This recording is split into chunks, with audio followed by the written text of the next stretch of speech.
what events or deviations merit investigation? As we said, a plan is merely one view of a potential future, and there are hundreds, thousands of potential deviations.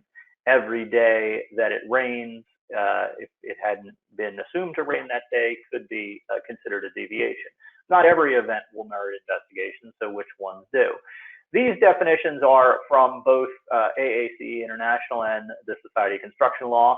AACE defines an event, at least in risk management, and I think it's relevant to scheduled delay analysis, as an incident or occurrence whose nature or result could be a threat or opportunity to the outcome of a project. So again, unforeseen future events. Society of Construction Law divides these in the delay and disruption protocol into employer risk events and contractor risk events. Those for which the contract indicates that the employer or owner, typically the authority or entity that is building the project and has hired the contractor, has retained responsibility. And then contractor risk events, those events for which the contract places the risk upon the contractor. And the Society of Construction Law, including in its latest version in 2017, really speaks to risk mostly in terms of what does the contract say.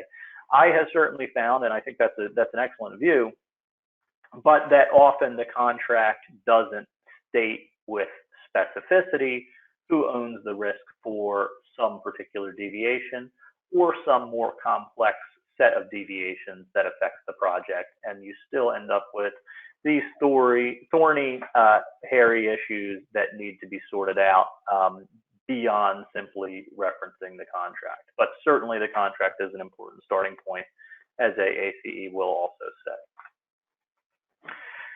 So events cause deviations. A deviation is a departure from established requirements. Deviations occur when work product fails to meet or unnecessarily exceeds requirements. That speaks to work product. The same could be said for schedule. This definition is coming from AAC's recommended practice on definitions in cost engineering, and this particular definition was last updated in 2007. Deviations have costs. Certainly, sometimes there are exceptions. Exceptions here speaks to cost variance, schedule variance. Again, any variance could potentially be a good thing, an opportunity if, for example, certain work is proceeding better than planned, or more often we're analyzing negative variances when work doesn't proceed as well as planned, and we're looking to analyze the causes of delay. In the recommended practice on forensic schedule analysis, AACE talks about, again, a deviation or series of deviations from some baseline model, meaning the schedule. The baseline, the budget and schedule represent the approved scope of work and plan. So this is the plan for achieving our ultimate commitment. So now we'll go to just a brief little model here, what deviations merit investigation. Again, the important thing to consider here is that the parties have agreed to achieve some future commitment, whether it be to go into commercial operation of a power plant, or to open a highway to traffic, or to open a canal, or to complete a pyramid for by a date certain for a burial, whatever it may be. There's some future commitment that has been made, and maybe it's an interim milestone, maybe it's a final commitment related to commissioning or commercial operation of some facility, say a refinery. And then the parties have crafted, hopefully agreed, get it to come up here, on a plan to achieve that commitment. And this plan may be a very complex plan consisting of thousands of activities performed over time, ultimately to achieve a commitment by a date certain. The parties will then measure progress against that plan and hopefully update it as they go, particularly if it's a long time frame and a long project. Again, they're using dynamic planning because events are occurring over the course of their performance that will cause the plan to change. When one of those events occurs, it will often change the forecast. And now the forecast may be that the parties are not going to achieve this commitment by the required date. They are going to be late. So the date has not yet arrived, but now the parties have a different expectation at the beginning of the project. They expected to achieve the commitment. Now they are producing a forecast that says, Unless we make some type of change to the current plan, we will not achieve the commitment in a timely manner. And that is a deviation. And that type of deviation we normally just call a delay. It really is it's a forecast delay. It's not a project delay that has occurred yet, but we're forecasting project delay. We often say that this event has delayed the project, or the activities that were impacted here have delayed or are delaying the project. Of course, there's another type of deviation that we could talk about, and that goes by several names. But if we complete work more quickly than planned, we could call it an improvement. If it's intentional, we often use the word acceleration. If it's related to just whether it's intentional or related to a change in sequencing, or just any correction of a prior delay, we could call it recovery. We could just call it simply better than planned progress. But certainly we can complete some things hopefully ahead of schedule, and that's the other type of deviation.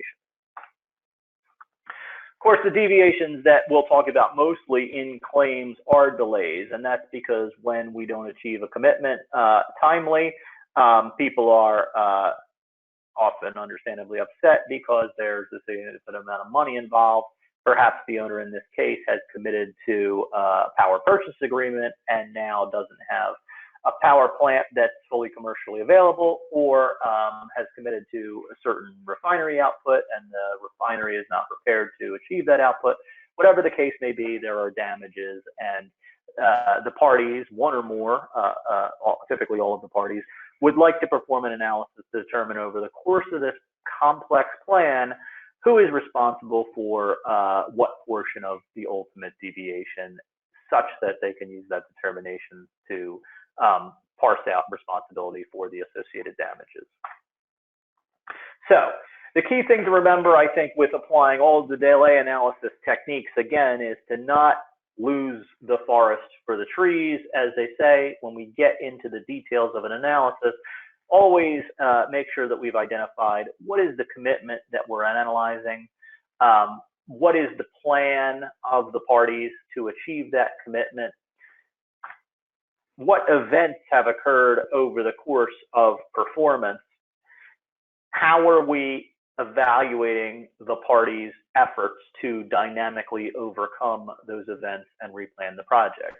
Because what's going to happen, and this could be the first time the plan is updated as a result of an event, often a plan will be updated every week or every month or even every day, but it certainly is going to complicate the analysis, as over the course of performance, additional events occur, the plan will be changed.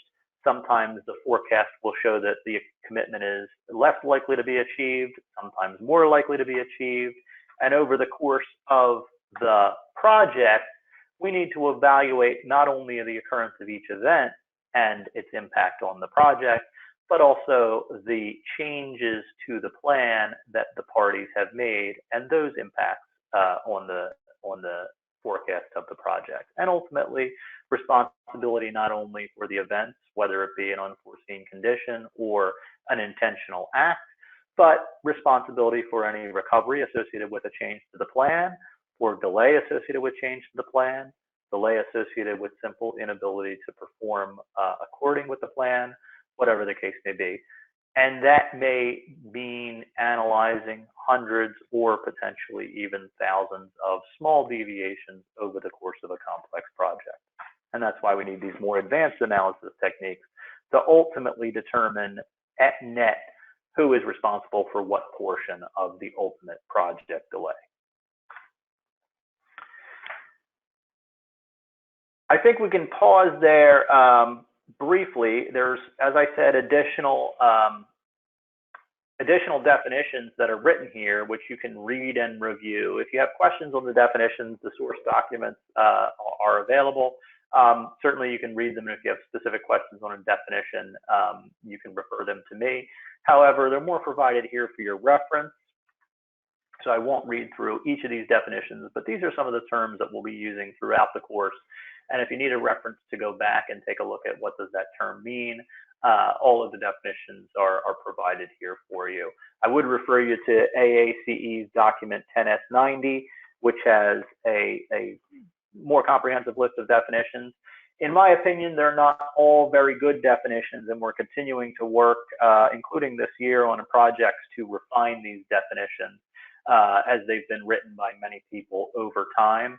But there are a lot of good documents out there that help to define these words, because they really are terms of art that we apply in these analysis techniques. And having the same understanding of what we mean by individual terms is important to be able to discuss the applicability of each analysis technique. So those terms are listed there for your reference. The key takeaways from this section in terms of what is forensic schedule analysis, what are we trying to analyze, and why, is remembering that delays are measured as a difference between a plan and reality. You know, we have to have a plan. It's very hard to assess any kind of a deviation unless we have a plan.